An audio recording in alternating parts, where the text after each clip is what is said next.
So thank you so much for joining. So as Jess mentioned, we're going to do a review today. So basically, the format is pretty open. We really want to get your feedback to answer any unanswered questions that you might have. So what we're going to do is I'm going to share each one-pager resource that we've developed for each of the sessions that we had January through May. We'll go through them one by one. And then the hub member who kind of led that discussion for that session is going to review the material. And then we have a series of questions for all of you. We also have our wonderful experts who have joined us for prior sessions with us today. So we have Masayo and Jody, Tom, and I'm looking through the screen if I'm missing anybody, but Rose from ORA, we really appreciate, and Sarah Horn, from, of course, from the IRB. So we really appreciate your time this morning. They are here to help answer any outstanding questions that you might have. So please put those in the chat, and then, or you can, we can certainly unmute as we're doing the Q&A. And then at the very end, we're going to do kind of a focus group, an assessment of the program so far, and LJ will lead us in kind of getting your feedback on what you'd like to see for the future. So with that, I am going to start sharing my screen, and let me get that set up. And we'll have a little preview of our resource repository coming up. Okay, so there's now what? There's all the disclaimers. So again, wanted to thank everyone, all the teams that I mentioned. So the IRB, EIM Com Data Team, Office of Research Affairs, Office of Sponsor Programs, and others who have provided their knowledge and resources for us.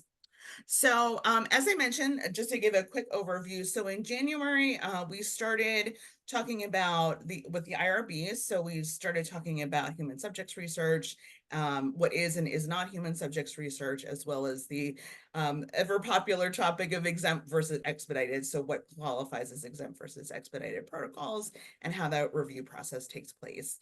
For February, we did a newly funded project startup discussion. March, we did data use agreements. April was consenting with special populations, and May was accessing EMR data for research. So our first session was on human subjects research and exempt and expedited. So basically what I'm going to do is turn it over, bring up my screen, and turn it over to Erica, who will walk us through the summary of the first two topics, and then I'll bring the questions back up on the screen and we'll have a discussion. Sounds good. Thanks, Abby. So if everyone can think way back to our very first session in January, we covered a lot of material and we discussed human subjects versus not human subjects research, and then exempt versus expedited research. So we had two one-pagers. We're going to go over this one-pager first. So when thinking about, whether you need to submit your study to the IRB, the first thing that we discussed is really needing to consider, is this research in the first place?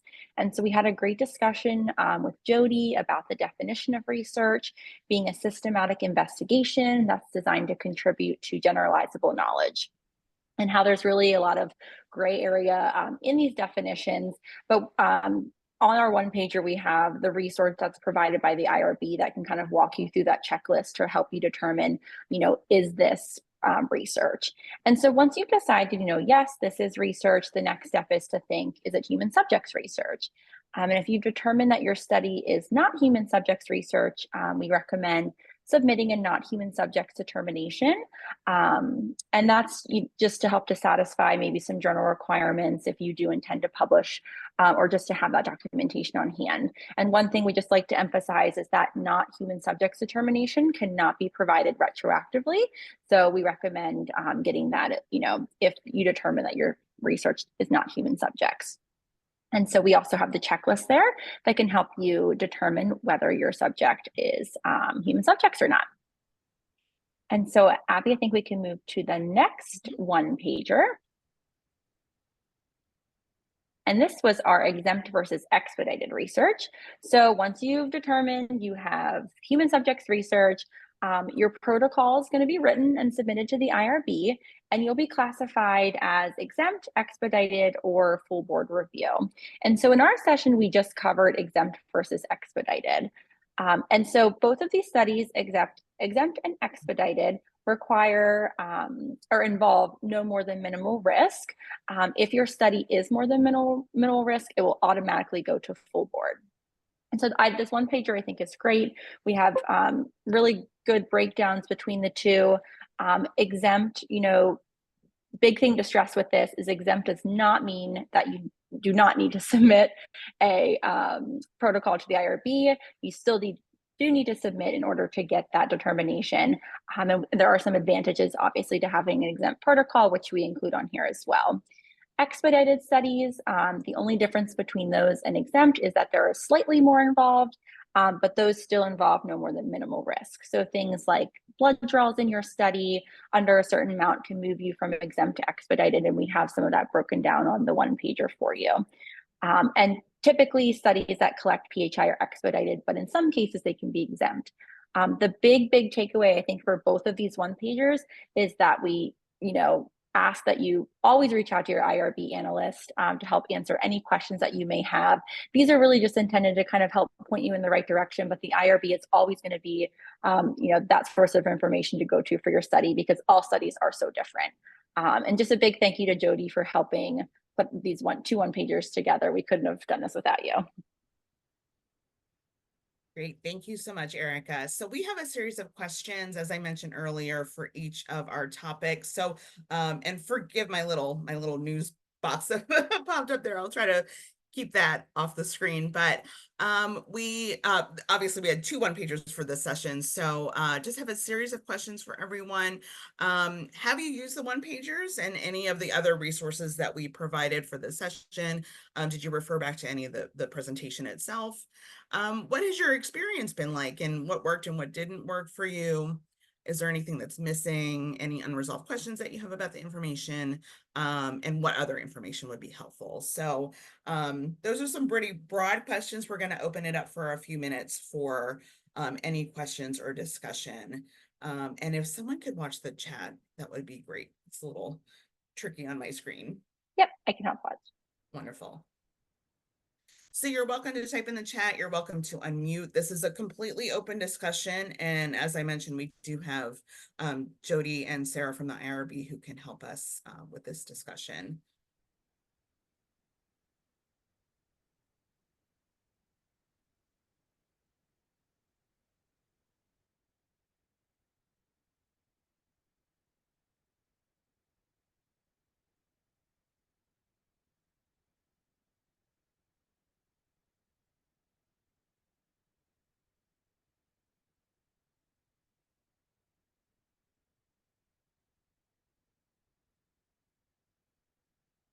And while folks are thinking about that, I wanted to just ask Jody if we missed anything critical. I know there's a lot of information involved with all of this, and again, we want to emphasize that talking to find your person and talk to your person is always the best tactic to use. But anything else that we missed? Any new developments that we should know about? I don't think so. I think that the key thing for like the differences between exempt and expedited are those categories, right? And so something could still be minimal risk, but if it's not listed, especially for expedited studies, if it's not in that category, in one of those 8 or 9 categories, then it automatically has to go full board. And so we do have studies that sometimes will go full board. So like if you think about the blood draws that we talked about before, yeah, there's a limit on the blood draws. And so if you exceed that amount and that time frame in the research study, then it automatically has to go full board. The board may still consider that minimal risk. I would consider it minimal risk because we get blood draws all the time. But if it exceeds that limit, then we can't review it. And so it really is focused on those categories. And then we look and say, is this greater than minimal risk? And if it is, then we kind of bump it up. Absolutely. That's a great point. And we'll say, when you're designing your protocol, it is useful to talk to your IRB analyst to understand what those rules are. Because if you want to, it may impact your research design if you perhaps don't need to have that many blood draws. You can modify your protocol. Obviously, we want to do things safely and we want to do things the right way, but those are really useful things to consider when designing your protocol that impact whether you would I would say expedite too, over. the other thing that keeps us on our toes is the PHI part of it. And a lot of that has to do with, because we have an exempt category that allows for the use of PHI, but it has to still fall under HIPAA in order for us to use that category. So for those of you at the College of Medicine that may be getting information out of the EMR and using it for your research, it's staying within a covered entity. But if you're collaborating with somebody at University Park in the College of Health and Human Development, and you want to send them EMR data, it can no longer be exempt. It has to go up to expedited because HHD is not a covered component. Mm-hmm. And so then the HIPAA regulations wouldn't apply for them. And so the only way we could keep it exempt is when it stays within a covered entity or a covered component. And so, especially for those of you at the College of Medicine, you may end up being like, what is going on here? I was doing a chart review before and I could do it at exempt, but now this study has to be reviewed at the expedited level. And so it's going to depend on whether or not you're sharing it with other people as well that are outside of a covered component or covered entity. Mm-hmm. Great. Thank you. And do you have any questions in the chat, or anyone else have a question or comment? Feedback is always welcome as well.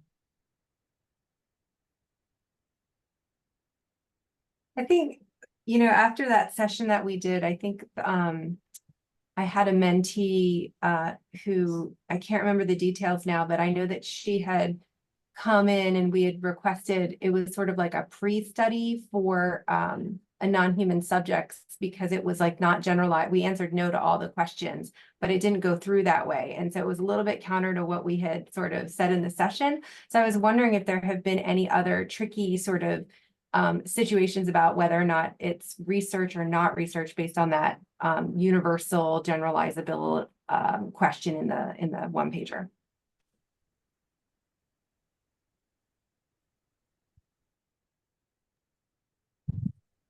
And that's a question for Jody. Yeah. Oh, I'm sorry. I thought you were asking everybody, LJ. I think what we have to keep in mind is when we look at that research development, so pilot testing is considered part of research. And so if you're doing a pilot study or something like that, it probably is going to meet the definition of research. And so when you look at that definition, there are things in parentheses that talks about including research development and design. And so pilot studies would qualify as meeting the definition of research.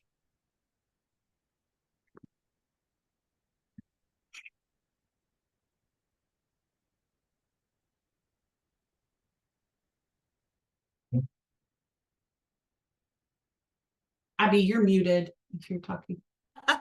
Thank you. Awesome. I saw Ashley unmuted for a second. Did you have a question, Ashley, or maybe not? Nope, sorry. No worries, no worries. All right. Any other questions before we move on? Okay.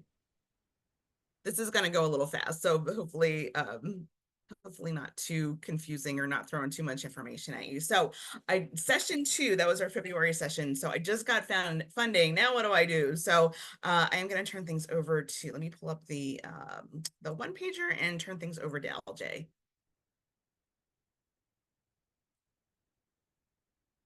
I was trying to find my unmute button. All right. Fabulous. Okay. So this was a session that we did looking at the NIH grant process. And particularly, I think that where we focused the session was really a lot about the just-in-time process.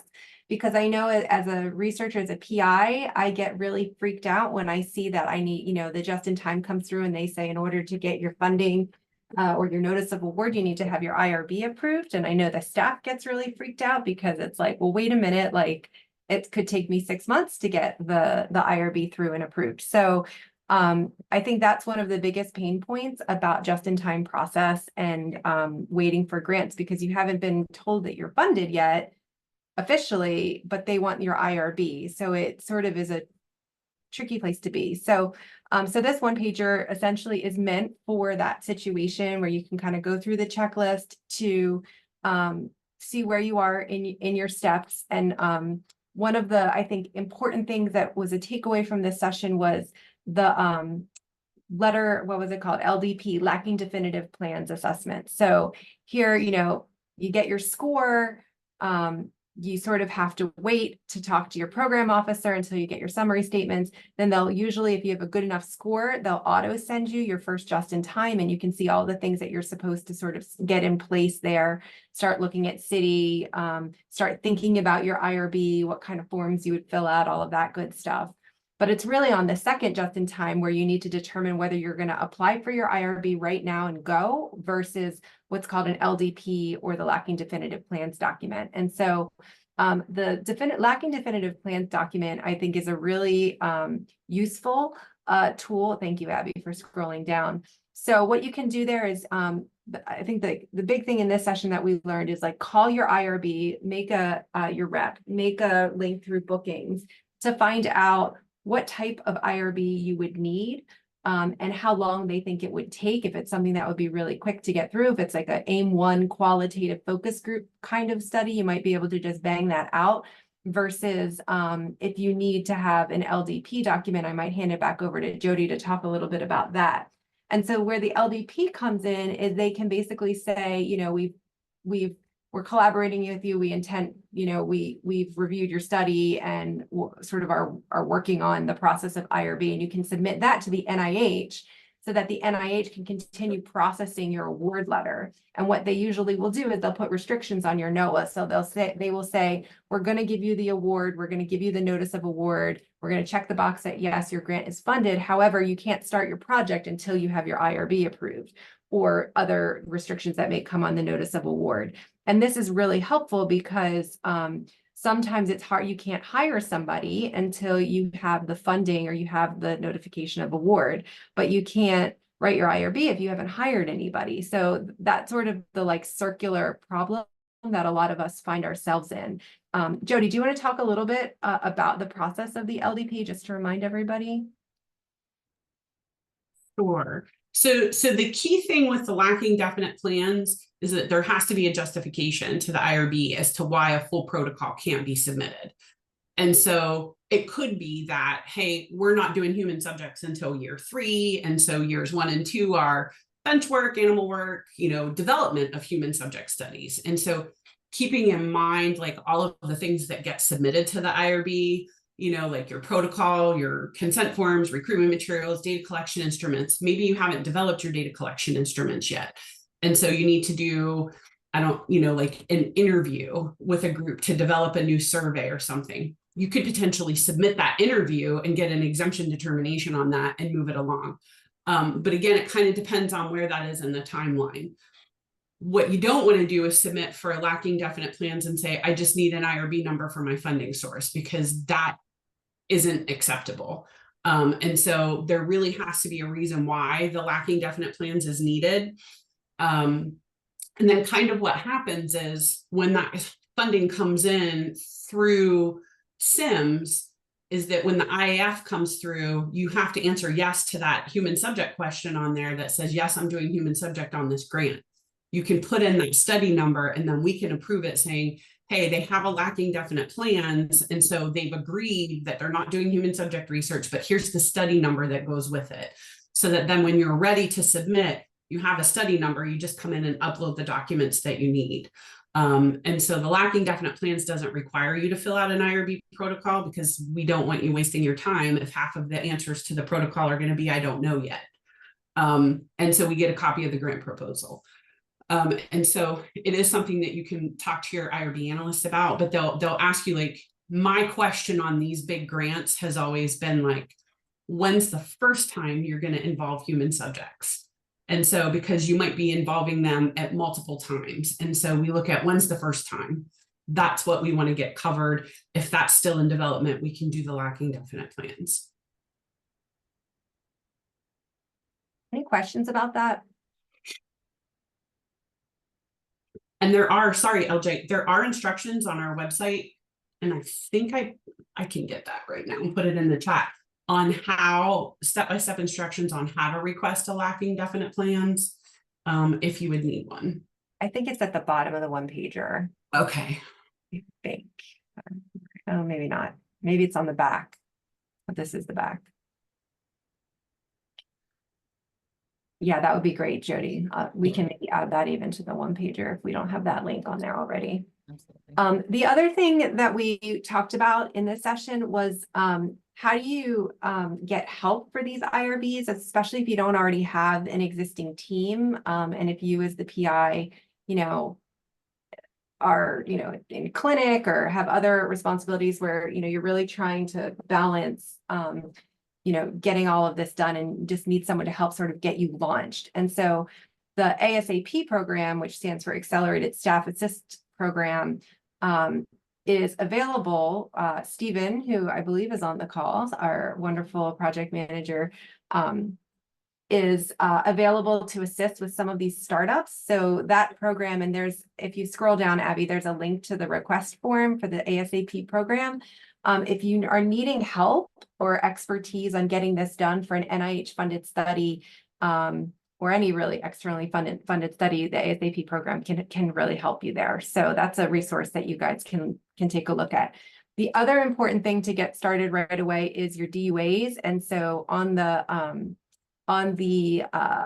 one pager is the link to the DUA contracts office form. The problem with the DUA is you need to wait for your IRB to finally get approved. And so you sort of have to go back and forth and just communicate with your program officer about the status of your DUAs and the status of your IRB in order to make sure that you kind of get that. So the order of events is often very confusing, and I'm not going to go through the whole one pager, but that's basically, you know, I think the one pager really helps to delineate what you should start when, and who you can go to for help. Great. Thanks, LJ. So again, same questions. I probably won't show these every time because you get the gist after a couple, but you know, so any questions? Does anyone have an experience that you'd like to share? Tips that you learned along the way? Again, anything missing or unresolved questions and other information is welcome as well. But now's your opportunity to ask if you have any burning questions about project startup and just in time.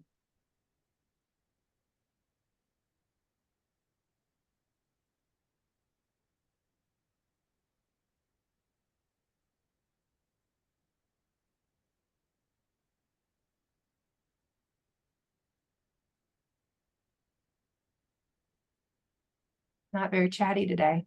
It's all good. Or else we did a fabulous job and everyone, boom, done. Everyone's doing a great job with the resources that we provided.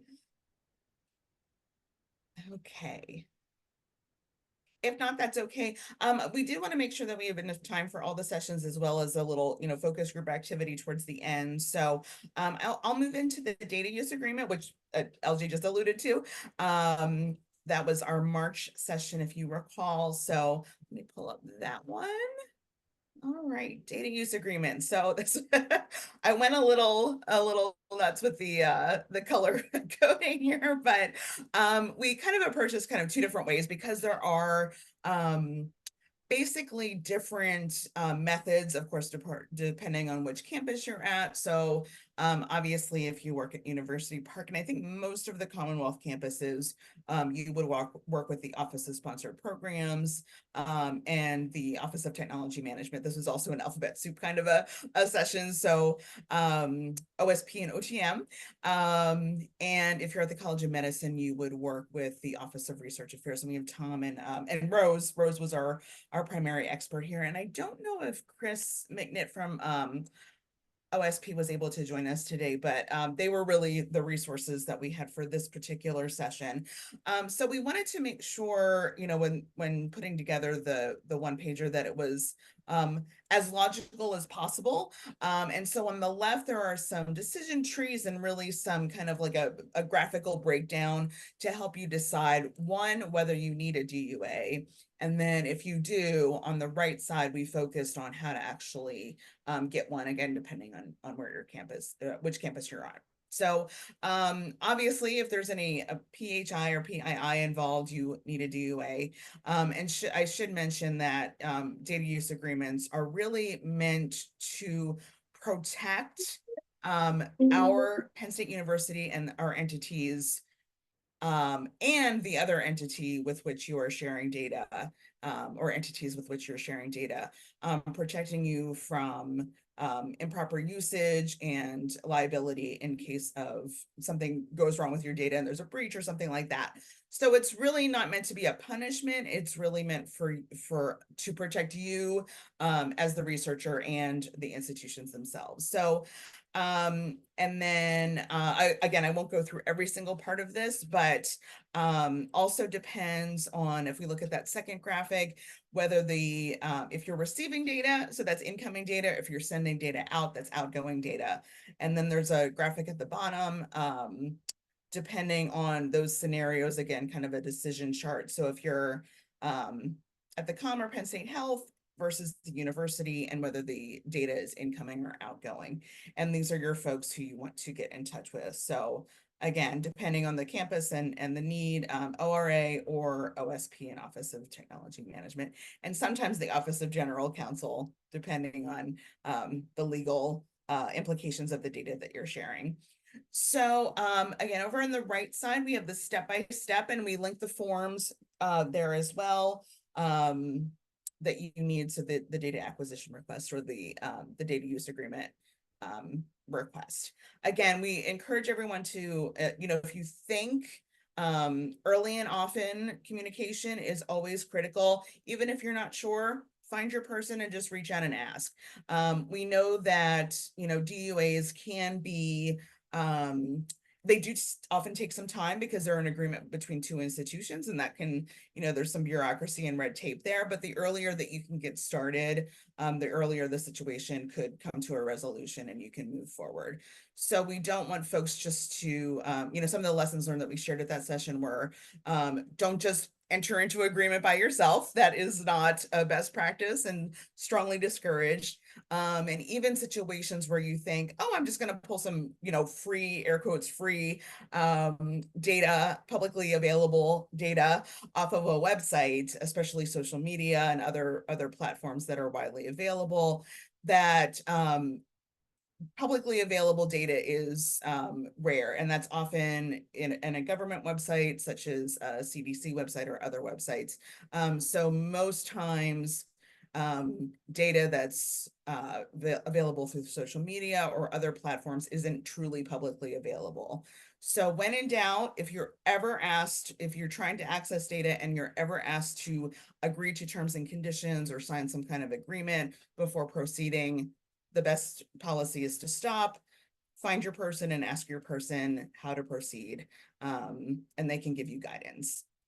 So I'm going to stop there. Anybody have any questions for this session? And again, we have, I think Rose and Tom are still on the call. So has anyone had any experiences that you'd like to share? What worked? What tips do you have? And is there anything missing or any unresolved questions that we can answer for you?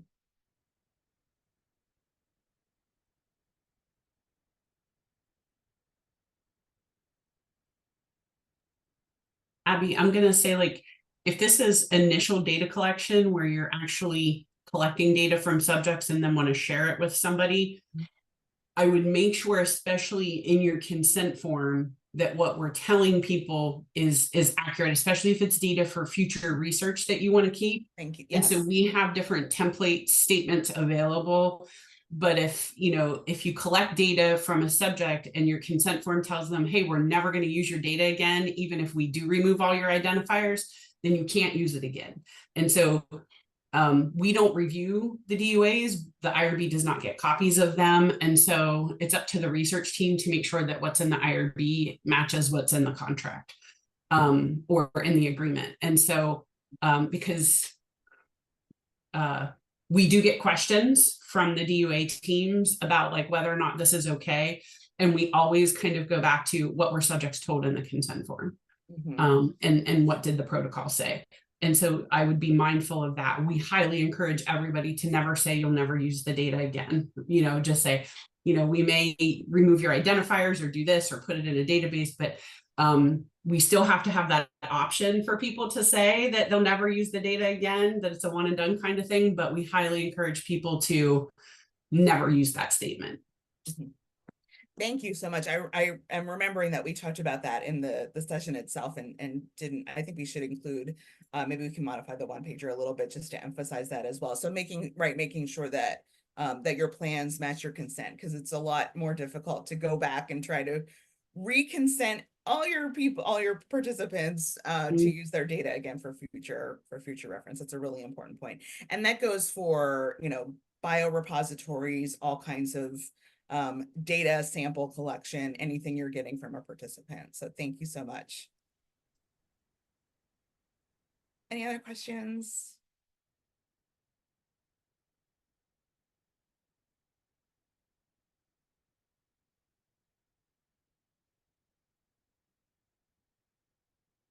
All right. If not, that is totally okay. We're going to go speed through this. So we're going to go to informed consent next. And I'm so sorry, I'm blanking if Erica or LJ is going to review this. I am reviewing this one. Thank you, Erica. Awesome. You're welcome. Wonderful. So I think, was this our April session, if I'm thinking correct? Yes.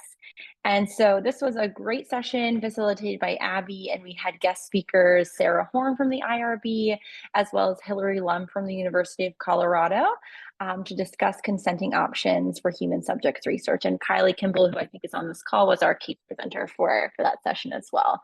I think this one pager does a really, really great job of breaking down all the information that we talked about in that session.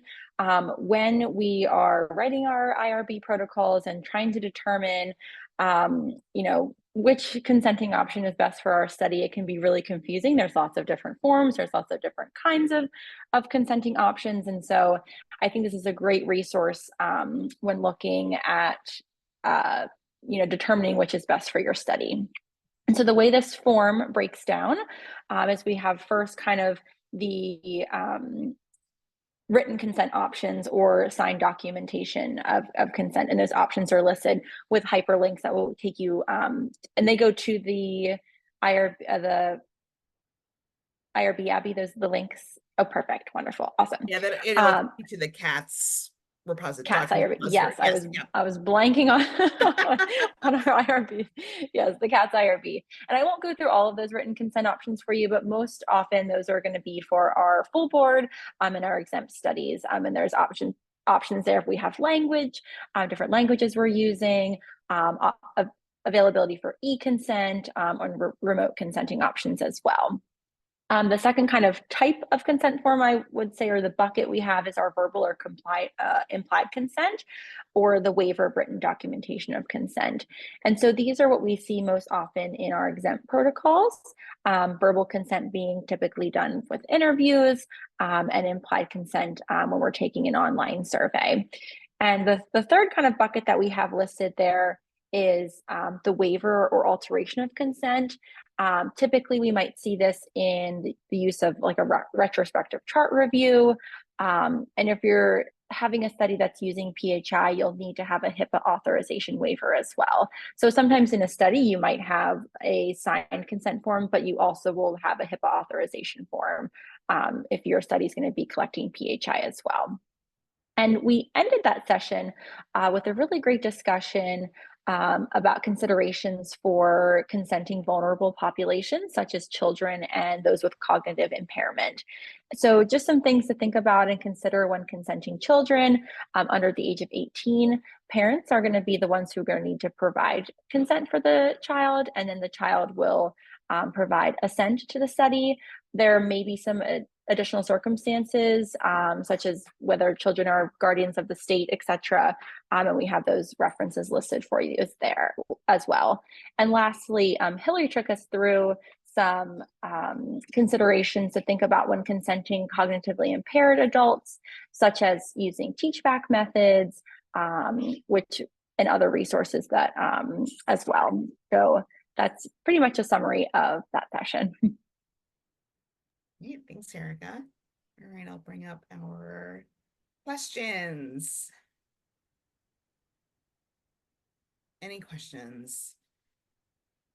And we do have Sarah. I think Sarah's still on the call with us. So did a really wonderful presentation, and we appreciate that so much, because it can be a little, it can be tricky, especially when we're working with what we call special or vulnerable populations. Making sure that we're getting the appropriate consent and doing things correctly. So Sarah, did you have any feedback, or does anybody else have any questions, any unresolved questions, any experiences that you'd like to share? I mean, Sarah had to hop off. Oh, I'm sorry. Okay. So I told her that I could answer any questions that anybody had. Thank you. I will say, I think the one thing that my team sees a lot, exempt and expedited, are the waiver requests. Yep. And that practicability piece. And so yep. We're looking at reframing that, as well as having what the regulatory criteria are, but also having it kind of like have questions. Like that practicability piece is really like, I can't answer my research question if I have to get signed authorization or consent because. And so it really kind of leads back to like, you can't do your research if you have to get signed authorization or consent, and here's the reason. And so just like that blue box says, it's not necessarily that I don't have enough staff, or it's not convenient, or it's too time consuming. That's not a practicability reason. And so you want to kind of reframe that to say, I can't answer my research question if I have to get signed authorization because. And so we're trying to look at ways to reframe that to help people think through that process with the different waiver criteria. Mm-hmm. Great. And I say, and I'm so sorry if I'm mispronouncing. Is it Chelise? Yeah, it's Chelise. Chelise, hi, go ahead. So I work with vulnerable populations. I wasn't actually able to attend this session, but I work, well, now I'm working with Down syndrome as well, but I work with people who have aphasia. And it's something that I've always done, that I just, make sure that people know that people with aphasia actually are able to provide consent, right? That they don't have an intellectual disability. It's just their language that is keeping them from understanding things sometimes, or being able to express themselves sometimes. And so we make sure that when we create our consent forms, that we make them, we put them in aphasia friendly language.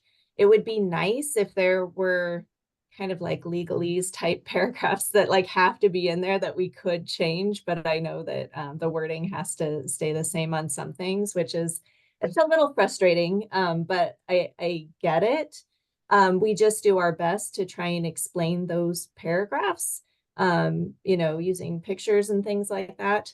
And then we ask some yes/no questions after we've gone through the consent, just to make sure that they've understood everything and feel like they're informed enough to sign.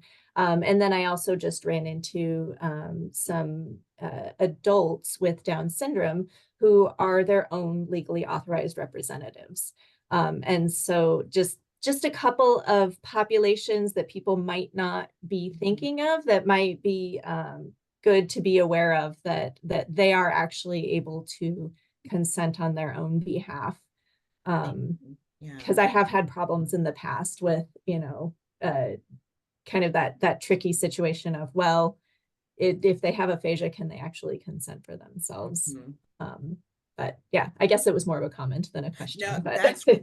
Thank you. Thank you so much for that. That's really important. And I think those folks with those conditions, I hope I'm wording that correctly, but traditionally have not been included in research. And so this is really, it can be an equity issue of making sure that we're including everyone and doing research on those, conditions, or really working with those populations. And one of the key things that I think that we talked about in this session too was preparing you as a study team, preparing for those situations, because when you're in the moment and you're trying to consent someone and you're faced with a situation of, does this person really understand? Should I be consenting them? That you're really preparing, have frequently asked questions and answers ready to go, and really talk as a team and plan for those situations. So thank you so much for sharing that.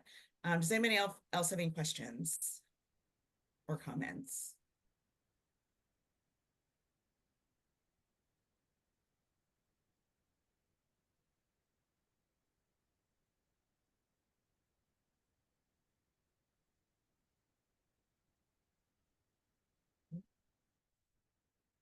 if you think of anything, you can put that in the chat. Hearing none, I'm going to move forward. So I'll go through the May session on EMR data really quickly, since that was our most recent one and probably fresh in everybody's minds, and want to make sure that we have some time at the end for some open discussion. So our May session was I need EMR data, now what? So we had Masayo and her team from the EIM COM data team talking about data for research. So again, this is different. As soon as you say the word research, the rules are different. This is not the same as doing working in the in the EMR system for clinical purposes. This is kind of there's a whole set of extra regulations when we're talking about research. So I've talked to a lot of clinicians who wanted to do, like a chart review, but because they're using the data for research, it's not as simple as logging into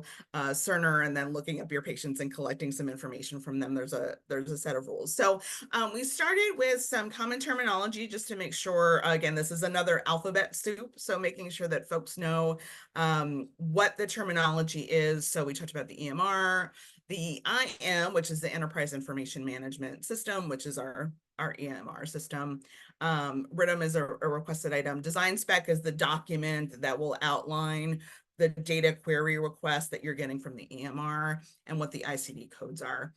So we had Kylie from LJ's team joining us, and she provided some incredible information. She has the most fantastic SOP that she shared, and we updated it based on the feedback that we got at this session.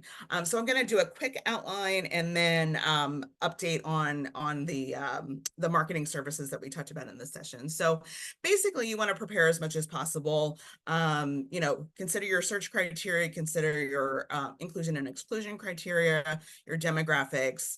So both what the inclusion exclusion criteria as far as conditions, demographics that your patient population needs, but also what kind of output you need from the report. So are you looking to mail letters to people to recruit them for your study? You'll need their address, may need their phone number, may need date of birth, and some other identifiable information. So you want to make sure that you're planning ahead as much as possible before you submit the request. And then we have two different options. So option A, if you're really familiar with research and have done this before, we do have a self-service option, and so you can fill out that form. I have a link here in the one pager.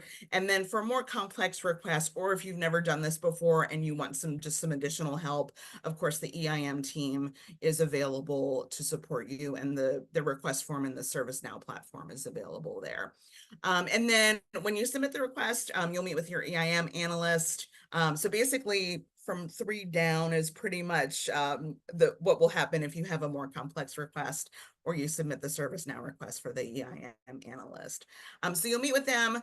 They'll ask you what you want to do with the data. That will help them design the query, pull the data, share it with you, and then you can use it for your purposes, and trying to plan ahead again, so you're not going back and forth so much with requesting data and updating queries, which take a lot longer. So the more planning you can do ahead and the more specific your request, it can take a little bit longer to pull the query, but it saves you time in the long run because you're not going back and forth with your analyst. And then, so basically you work with your EIM analyst to create a design specification. You submit it with your IRB protocol for approval. And then, and the options for different protocol forms and where you put this information is in step 5. And then once the IRB approves your protocol and allows you to then request this data formally, you'll send your approved design spec back to your your EIM analyst. They'll create the report and they'll share that with you. And then they'll share that with you in a Teams folder. So I wanted to also mention, so step 8 is about the marketing service that we talked about. So if you are so basically the regulation through Penn State Health is that if you are getting data, if you are doing it for recruitment purposes, or if you are analyzing data and you want to remove decedents. So you want to remove people who are deceased from your data set. Either you don't want to send them a letter, certainly, or you just don't want to, you want to make sure that you don't have any deceased individuals because your protocol doesn't allow for data collection of deceased individuals. So there's a company called Allegra. They're based in Harrisburg, and they their email address is here. Our requirement from Penn State Health is that we contact them, and they do charge a fee, but you contact them, you send them their list of information, or your list of your list of patients. They will clean the data and remove any decedent information and then send that back to you. So we talked in the session about the potential for our mail services here at Penn State, at Penn State Health Joint Mail Services, to be another service that could remove the decedent information, and possibly at a reduced or no cost. So I reached out to Stacy Beers, who's our marketing director at the College of Medicine, and Neil Thomas, who oversees clinical research, and they are exploring that option, but nothing has yet been finalized. So as of right now, we're sticking with Allegra. If that changes, we'll be sure to let you know, but I just wanted to give an update for folks because that was a pretty big part of our discussion in that session. So everything's the same as of right now, but we'll keep you posted if mail services can help with that. So, Masayo, did I miss anything? And does anybody have any questions? I think you got everything, Abby. Wonderful. Thank you so much. I would have to say you and Ron and Vanna were so helpful for this session. So thank you so much. Any outstanding questions? I wanted to mention in that one pager, that's all that process is for studies that meet the definition of human subject research. Thank you. If we have to get if we get a submission in that is determined to be not human subject research, we will not approve that EIM form because we don't have any oversight over it. So it won't get that stamp that says that watermark in the EIM form. And so what that team would want to do would be to also provide Masayo and the analysts that they work with, or whoever in EIM, a copy of the not human subjects determination form, because we don't finalize documents that don't meet the definition of human subject research because the IRB doesn't have any oversight over them. Mm-hmm. And I mean, and I'm trying to recall if we actually discussed this in the session. Would there be a situation where you're getting EMR data where it's non-human subjects? That may be a stupid question. It could be QA data that's not research. That's true. Mm-hmm. And sometimes they just want a formal determination from the IRB that it's not research, that they're just doing QA. And we do get those submissions. And so, you know, like we talked about earlier, we don't require that people submit for a formal determination of not human subjects, just if they need one.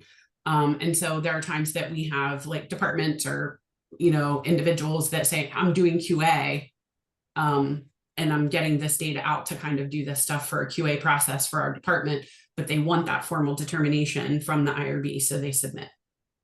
Absolutely. Thank you so much. I should also mention, you brought up the chart review. So there is a separate protocol. It's the 596, but for chart reviews for research. So that's a different protocol form, still kind of that in between of of the kind of data that you're using. So you're not proactively, you know, necessarily recruiting patients. If it's a retroactive chart review, you may recruit and then do a prospective or future chart review of information in the EMR, but there is a separate protocol for that. So those details are in the one pager, but really appreciate that. We'll add that clarification. Any other questions?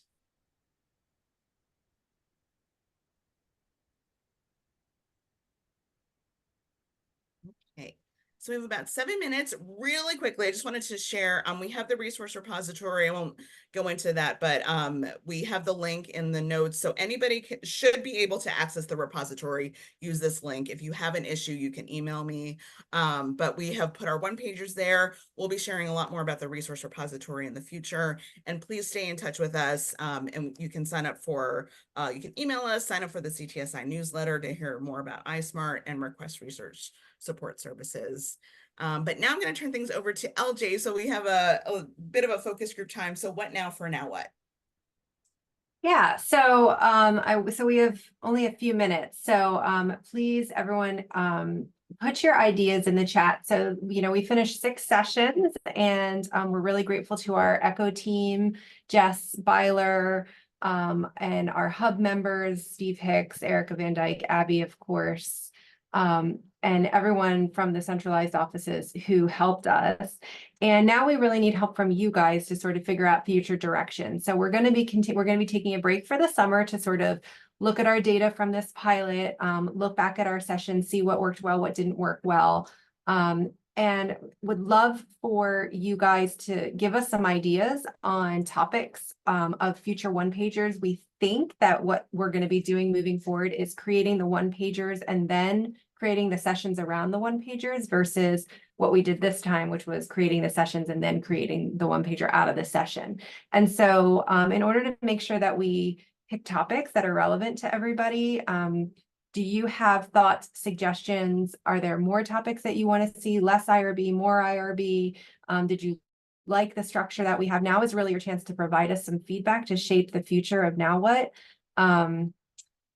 So it's been a quiet group today and a lot of cameras are off. So I don't know if anyone's there to answer some questions for us.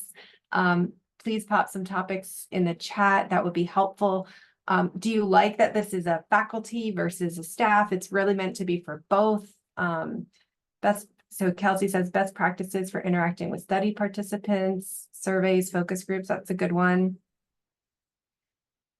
You can always email us feedback as well if you don't want to put it publicly in the chat, or you can just shoot something privately to us. As we take a break for the summer, we'd love to hear from you.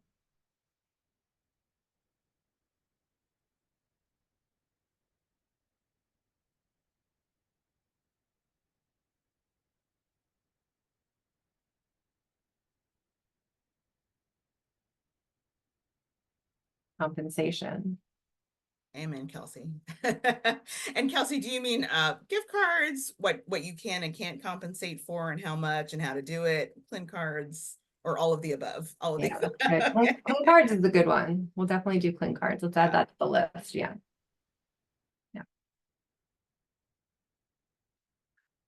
Also, ideas on format. Do you prefer a more didactic approach, a more group think approach, all of those sorts of things?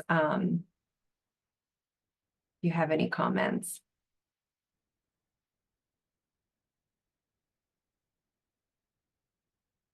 So Abby put our email in there, and obviously you know how to reach all of us. So feel free to shoot your ideas to us as we think about what we're going to be doing moving forward.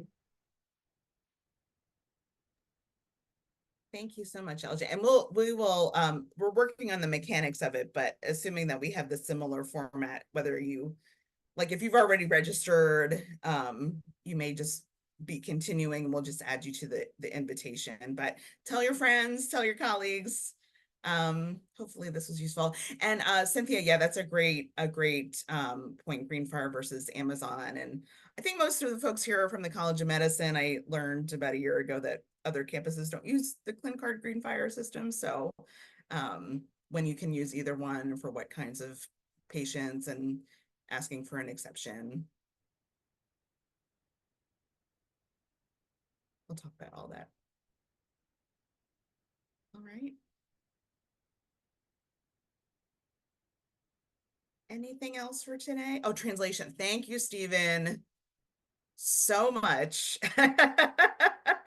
Stephen is, can I put you on the spot? Stephen is bilingual in Spanish and English, and has had quite a few requests for translation. So there is a company that we use that the IRB recommends for translation, document translation. There's a cost involved, but we are unfortunately limited in the amount of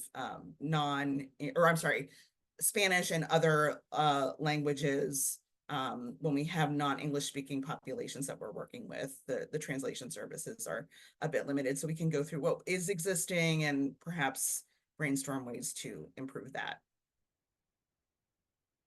Well, thank you everyone for your attention today and for participating in this series.